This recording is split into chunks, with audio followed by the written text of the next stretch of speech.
I'm going to quickly show you how to renumber your Sourcebook files using Advanced Renumber. As a preliminary matter, make a copy of the Sourcebook that you are working with to use as a backup. Once you rename the files, you cannot easily undo it, so it's a good idea to work on a copy in case you make a mistake.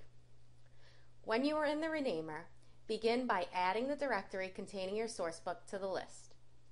Note that the software sorts by first digit, so numbers 1 through 10 are dispersed throughout the list rather than grouped together at the top. If the file is checked off on this list, it will be part of the rename, so begin by unchecking any files that you do not want to renumber. Now you need to choose the method to rename the files. In this case, we want to renumber, so we'll choose Renumber. The number position option is asking you which number in the file you want to change. This is important for our purposes because you do not want to change the page number or the reporter number, only the number corresponding to the footnote. This is the first number in the file name, so the number position is 1. In the Change To menu, select the option for Relative to Existing Number. This will add or subtract the amount specified in the Number Difference menu to each of the file names. Finally, in the Number Difference, enter the amount by which you want to shift the numbering. If you are subtracting, use a negative number. You can see a preview of the new file name to make sure you did this correctly. In this example, we are adding 3 to each of the files, so number 1 becomes number 4. Take a look at footnote 20.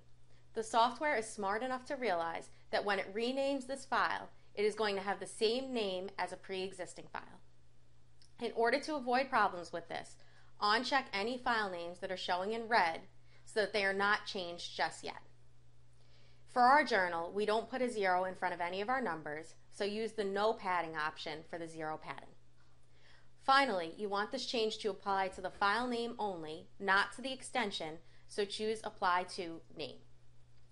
Now that you have the settings where you want them, click the Start Batch button and then select Start.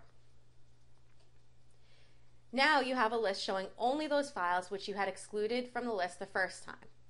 These were mostly the ones that were making an error because the new file name matched an old file name. So now we're ready to renumber those files, so we're going to check off all of those files, leave the settings as we had originally set them, and select Start Batch again and Start. You've now renumbered your entire Sourcebook.